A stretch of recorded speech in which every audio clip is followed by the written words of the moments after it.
nama miine ittaarobu karoobaa jiru kana kan nama miine ittaarobu kasaa miine ittaarobu kalafa miine ittaarobu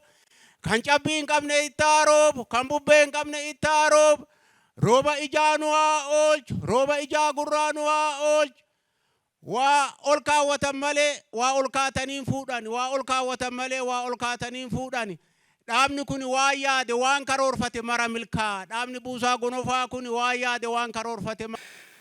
yaasaa ilmadhaa horaa bobbaasaa jiraadhaa nyaadhaa gadaan nu haa bushu gadaduu nu haa lagu bari roobaaf nagaa gadaan quufaaf gabbin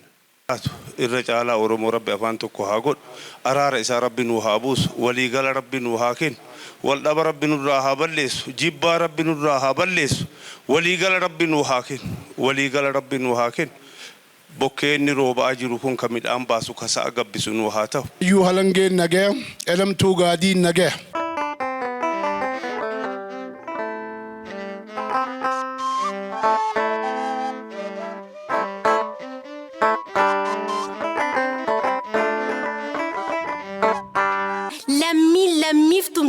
Balaa tasa dhufuuf qabeenya kufadhu kadhannaan salphina dinagdee horadhu waanuma ol ka'anii fudhu humnuma ofiitiin ofirraa qoladhu. Falaasama gadaa dinagdee humneessu sodaa balaa hir'isuuf oomishtummaaf tumsu badhaadhina waaraa imala milkeessu Buusaa Gonofaatii dandamannaa cimsu. Deeggarsaan olitti oomishtummaa cimsaa maddoota dinagdee damee damdaneessaa kadhannaa hambisuuf yaa'ii raggaasisaa wabii midhaan nyaataa humna ofiin dhugoomsaa. Birmadummaa biyyaa dhiigaan kabajamee deeggarsi namoomaa dafqaan dabaalamee humna ofii cimsuun hirkattummaan doomee Buusaa Gonofaati ulfinni dhugoomee. Buusaa Gonofaati ulfinni dhugoomee.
isa gurmaa'insa hawaasa cehaa wal ceesisa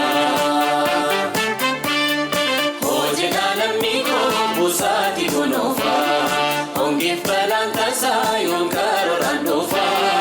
aadaa wal gargaarsa maaliif nurraa laafa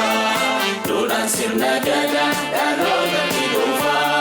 duudhaan sirna gadaa dhalootatti dhufa